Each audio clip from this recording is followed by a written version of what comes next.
So thank you for the introduction. My name is Chiara Cappellini and I work, I'm the evaluation manager at the National Literacy Trust, but I work very closely with the rest of the research team from the National Literacy Trust. And we obviously have a heavy focus on attitudes and behaviors towards literacy. And we have conducted extensive research. We conduct extensive research ongoingly, but we've had some interesting opportunities to monitor how attitudes and behavior have changed during as a result of COVID-19. So I'm going to be presenting some research that's been put together collectively by our team, led by Dr. Christina Clark, but also Irene Picton, Emily Best, and myself. So if I dig into it, this is very UK centered. Our research is very focused on kind of attitudes and behaviors within the UK, since we are the National Literacy Trust. And every year we have this flagship piece of research, which is our annual literacy survey, which normally runs between January and March. And we recruit pupils through schools, aged 9 to 18. And this year it has been our most popular survey yet. We've gathered data from 58,246 pupils nationwide. And this is really a tool for us to shape research, to inform policy, and to evaluate our programs. But obviously in 2020, the survey closed in March and we found ourselves with this data and we were kind of like, this is definitely not representative of attitudes and behaviors towards literacy for pupils of 2020. We definitely need to take a second data point later on during the school closure to see the impact of COVID-19 and school closures on behaviors and attitudes towards literacy. So we recontacted the same schools, the original 315 schools that took part in our annual literacy survey. And we actually gathered quite a lot. We were impressed with the sample and with the willingness to participate in the survey, which is always a happy moment for researchers when you get a good sample. And we gathered data from 4,141 pupils, age 8 to 18, on their literacy, attitudes, and behaviors during the school closure. We also, it's quite interesting. I'm not going to be presenting data right now, but we've actually also surveyed a lot of parents of these pupils to gather insights into the home learning environment and how COVID-19 has perhaps changed and shifted relationships towards literacy in the home learning environment, which is also interesting. So keep your eyes peeled on our website because it's going to all be coming out. All of our reports are published there. Yeah, so if I dig into straight on what we have found, which I'm going to start with some positive news, because actually we found that lockdown and school closure improved to some extent reading attitudes and behaviors for a lot of children. And looking at pre and post data points, we see as slight shifts. But then when we ask directly the kids whether they've read more during lockdown and whether they enjoy reading more, we see that 27.6% say they enjoy reading more during lockdown, and 34.5% say they reading more often, especially for pleasure. Underneath the graph, which illustrates this data, you can see some kind of illustratory quotes from children, because we had the qualitative data that goes hand in hand with the quantitative data to delve into a little bit more the dynamics of this behavioral and attitudinal shifts.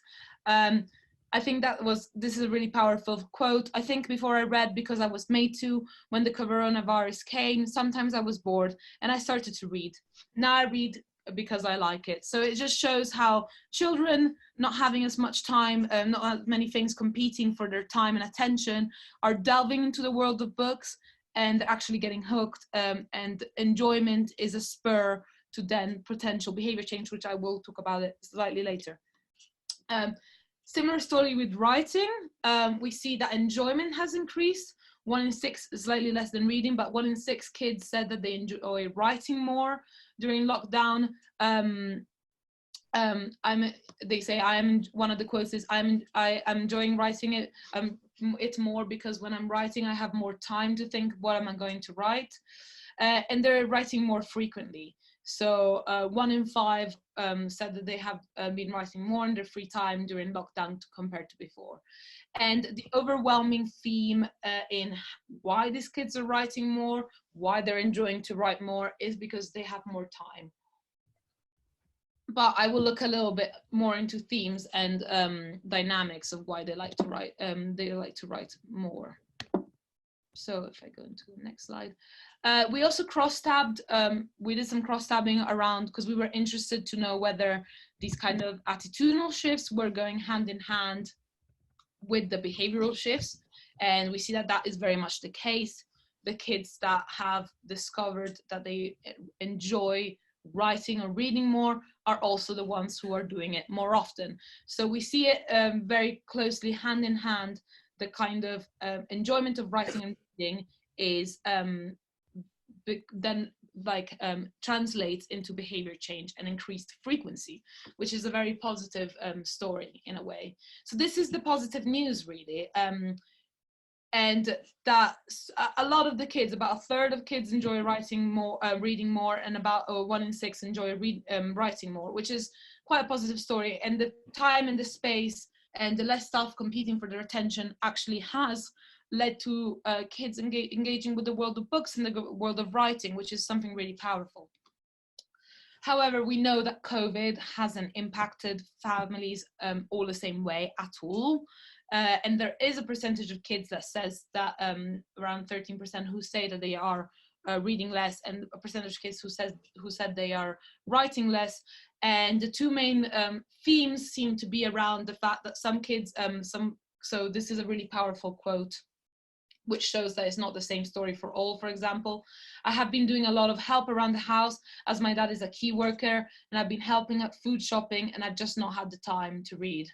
And another quote, we got set so much work at home and I didn't want to read or write as much. So there's a clear variation in how much work the kids are doing at home, how many household responsibilities there are, how their household is shaped. So obviously, as with everything in COVID, it has a very diverse, dramatically diverse effect on different households and has different repercussions on different children. So it is a positive story, but definitely not for all. Right, so if I go into different themes that we looked at for our analysis, one of the things that we looked at is whether these patterns were being consistent through gender. We know that there's a gender gap that verifies itself in terms of reading enjoyment and reading frequency and writing frequency and writing enjoyment. And the boys seem to always be slightly lagging behind. And when we analyzed the data, we saw that, yeah, during school closure, the boys were underperforming girls in kind of all the outcomes that we were looking at. And when we look at whether they enjoyed writing and reading more during lockdown, boys seem to be less likely to say they've enjoyed or reading or writing more, or they've been writing or reading more frequently. However, there is a really, really interesting finding that respondents that identify as boys are much more likely to have said that they enjoy listening to audiobooks more, and are slightly more likely to say that they have been listening to audiobooks more often than girls, which suggests that audiobooks and audio might be a way to engage boys in the world of books and the world of reading and the world of writing and literacy. So we found that was an incredibly interesting finding. We're doing a lot more work around audio, and we find that perhaps less engaged readers are often more prone to digital formats. So audiobooks can definitely, from these preliminary findings, has been discovered by many respondents who identify as boys, which might be a way in. Ruby, I don't know how am I doing in terms of time? I'm sorry. You're pretty good. You've got a few more minutes to finish. Yeah. Awesome. So then the other theme that we looked at was we're looking at disadvantage. Obviously, this is a big conversation on how COVID is impacting people across different socioeconomic groups. We are publishing a report specifically on disadvantage, but just as a quick note, I can't include all the findings from that report now, but as a quick note, we obviously found that children who were eligible for free school meals, which are our main kind of socioeconomic determinant, were much less likely to have books at home and have book ownership. And we had some really kind of heart-wrenching quotes from children that were saying that they've been lacking access to books and reading material, and the variety of reading material and the book choices that they normally have in schools as a result of school closure. I put one quote here from a child. I honestly am finding it very difficult to read since I don't have reading books. I wish the libraries would open so I could stay on top of my reading and my vocab skills, which I desperately need to improve. So that is, yeah, quite saddening. Obviously, access to books is quite logically varies across socioeconomic statuses, and that is probably something that is going to impact children in terms of their literacy skills. The other theme that we looked at, which is one of my personal areas of interest, is well-being. And I think this is also something that has been resonated with other research bodies. We know the ONS has been tracking how COVID has impacted well-being. We looked at whether children, young people were using writing and reading to increase their well-being, and indeed they were. So 3 in 5 said reading made them feel better, 2 in 5 said writing made them feel better, 3 in 10 said that reading helps them when they're feeling sad because they could not see their friends or family. About 1/4 said that about writing.